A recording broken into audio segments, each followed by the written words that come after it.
বেরোবো। ও সানগ্লাস পরে ব্যাকইয়ার্ডে যাচ্ছে, বুঝতে পারছো না? এই তো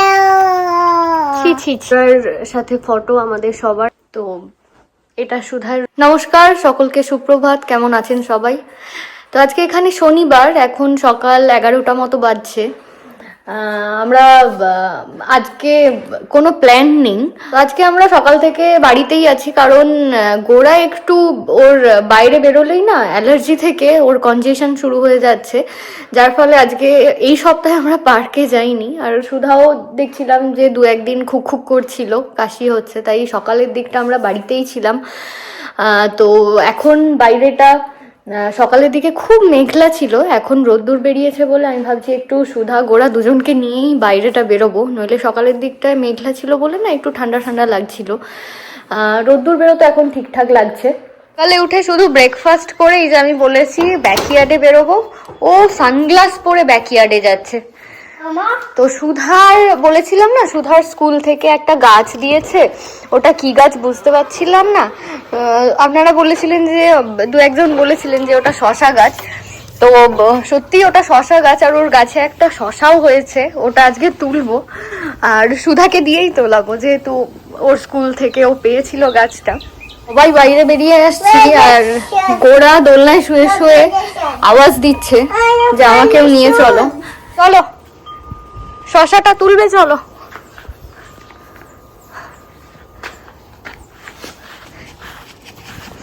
বাগানে আজকে গাছগুলোতে ফার্টিলাইজার দেওয়া হচ্ছে, প্রায় 1.5 মাস মতো বসিয়ে ফেলা হয়েছে গাছগুলো, এবার ফার্টিলাইজার লাগবে। গাছগুলো এই যে প্রচুর বড় হয়ে গেছে সব। এই শশা গাছটা এত বড় হয়েছে অথচ একটা শশাও হয়নি, কিন্তু সুধার স্কুল থেকে যে শশা গাছটা দিয়েছিল খুবই ছোট, অথচ শশা হয়ে গেছে। এখানে ঢেঁড়সও হচ্ছে, বেশ কয়েকটা ছোট ছোট ঢেঁড়স হয়েছে। শুধু কাম, এই দেখো শশা হয়েছে তোমার গাছটায়, নাও তোলো শশাটা। শুধু see the cucumber, can you see the cucumber? Yes, দেখতে পাচ্ছ কিউকাম্বারটা? হ্যাঁ, ওই যে তোলো তোলো, তুলে নাও শুধু শশাটা, সুধাকে দেখিয়ে দাও। See, pick the cucumber. ও দেখতেই পাচ্ছে না, তুই সানগ্লাসটা খোল তবে দেখতে পাবি। কিউকাম্বার মামা, সি কিউকাম্বার। হ্যাঁ তোলো তোলো তোলো তোলো গাছ থেকে, পুল ইট, পুল পুল। তুলতে পারছো না? এই তো দেখাও দেখাও এদিকে, কত বড় কিউকাম্বার। You like it? শশাটা তুলে বাইরে ফেলে দিয়ে চলে গেল, এই যে বাইরে ছুঁড়ে দিয়ে চলে গেল। ও নো, কেন তো? কখন হরিণগুলো আসবে আর কখনই খাবে?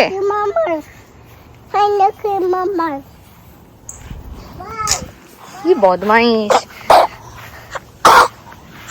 তো এখানে যে জুকিনি গাছটা ছিল না, এটা এত বৃষ্টি হয়েছে কয়েকদিন, যার ফলে মাটির মানে গোড়াটা পচে গিয়েছিল, তাই তুলে ফেলে দিয়েছে, ফেলে দিয়ে দুটো ঢেঁড়স গাছ বসিয়ে দিয়েছে এখানে। কি তুলে এনেছিস আবার? এগুলো আর দিয়ে দিবি নাকি হরিণদেরকে খেতে? You can eat it, have a bite. কি খাচ্ছ তুমি এটা? দিস ইজ ওকরা, ঢেঁড়স না, আমি ওটা রেঁধে দেবো, খাবি?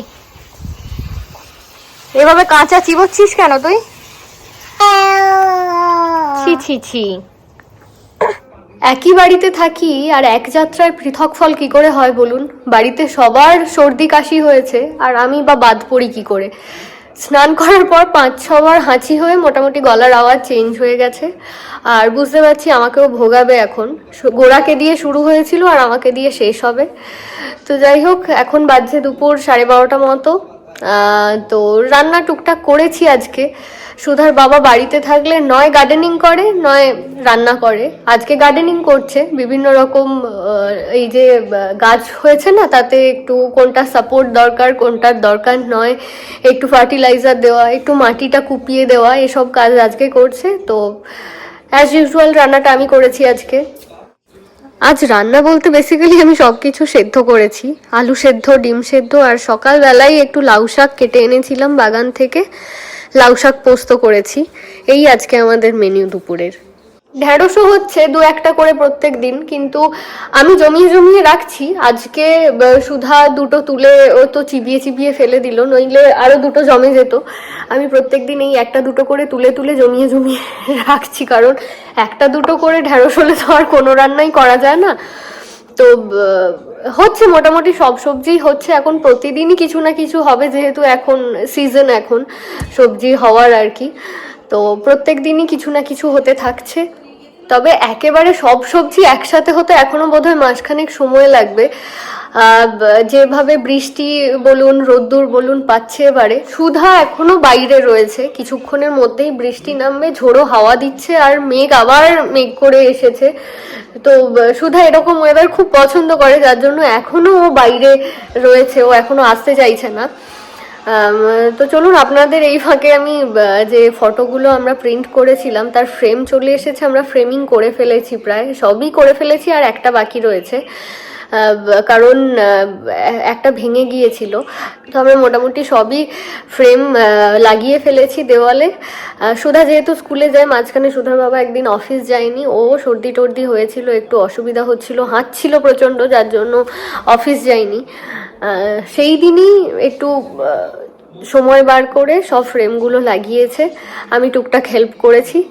তো এখানে কনসোল টেবিলের এখানে তিনটে ফটো থাকার কথা, তিনটে ফটো ফ্রেম, বাট একটা ভেঙে যাওয়ার জন্য দুটো আপাতত লাগাতে পেরেছি। তো এখানে আমার সাথে সুধা গোড়ার রয়েছে, আর ওর বাবার সাথে ওখানে সুধা গোড়ার যে ফটোটা সেটার ফ্রেমটাই ভেঙে গেছে, যার ফলে ওই ফটোটা বাদে এই কনসোল টেবিলের এখানে এই দুটো ফ্রেম দেওয়া হয়েছে। আর দুটো রুমে আমরা আলাদা করে ভাগাভাগি করে দিয়েছি। এটা যেমন আমরা গোড়ার রুম বানিয়েছি আর কি, গোড়ার সাথে ফটো আমাদের সবার একসাথে দিয়ে রেখেছি। আর এই যে ফ্রেমটা ভেঙে গেছে বলছিলাম, এই যে এই ফ্রেমটা ভেঙেছে, এটা আমরা রিটার্ন করব বলছিলাম, ওনারা বললেন আর রিটার্ন করতে হবে না, আমরা নতুন রিপ্লেস করব বলছিলাম আর কি। তো ওনারা বললেন যে আমরা নতুন একটা পাঠিয়ে দেবো, আর রিপ্লেস করার দরকার নেই। তো এটা গোড়ার সব ফটো এই রুমটায় আছে, তাই আমরা এটাকে গোড়ার রুম বলছি। এটা সুধার রুম। সুধার রুমটা একটু কালারফুল, আসলে সুধার ওই যে লাল রঙের প্রিন্সেস ড্রেসটা রয়েছে, এটার জন্য বেশি কালারফুল লাগছে আর কি ঘরটা। গোড়ার ঘরটা যেন মনে হচ্ছে একটু রঙের অভাব। এমনিতেও ছেলেদের জামা কাপড় কিনতে গেলে না খুব অসুবিধা হয়, এখানে কালার মানে ছেলেদের একদম কয়েকটা কালার রয়েছে, যেই কালারগুলো ছাড়া কেনাই যায় না। তো এটা সুধার রুম। কত তাড়াতাড়ি বড় হয়ে যাচ্ছে সুধা গোড়া। সুধা যেন স্কুলে যাওয়ার পর আরো অনেক বেশি বড় হয়ে গেল। এই গত 6 মাস আগের কথাই যদি বলি, কত ছোট ছিল, মুখটা একদম টুনটুনি পাখির মতো ছিল, এখন মনে হয় যেন বড় হয়ে গেছে, কত রিজার্ভড হয়ে গেছে। যদি এমনিতেই সুধা একটু কম কথাই বলে, গোড়াও উঠে পড়েছে।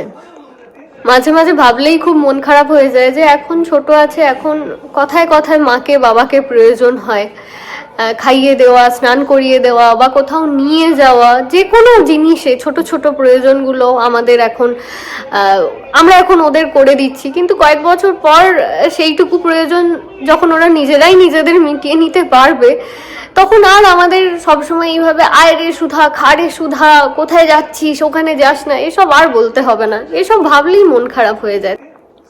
এখন একটা প্রায় বাজতে যাচ্ছে, সুধা এখনো আসেনি, ওকে কিছু একটা ঘুষ দিয়ে আনতে হবে। ললিপপ বা আইসক্রিমের ঘুষ দেখালে ও মোটামুটি চলে আসে।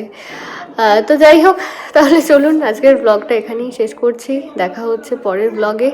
আপনারা সবাই খুব খুব ভালো থাকুন, সুস্থ থাকুন। নমস্কার।